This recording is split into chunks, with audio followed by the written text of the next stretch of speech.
કારીગર થઈ જાય છે મારે શીખવાનું છે તમે શીખો મારામાં વિડીયો મૂકજે ભાઈ એટલે આવું જોઈએ છે ખાટલી જોઈશે ને પણ આ ખાટલી લઈ જજો ને આપણે એ કાયમ બનાવવાનું એ ક્યાં બાપુ ભાઈ તો તું બનાવી દેજે ને શું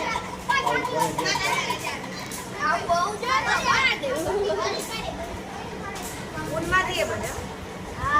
હું તો બસ ક્લાસ રૂમાલ બને ને તો રૂમાલ બને થાળી પર ઢાંકવાનું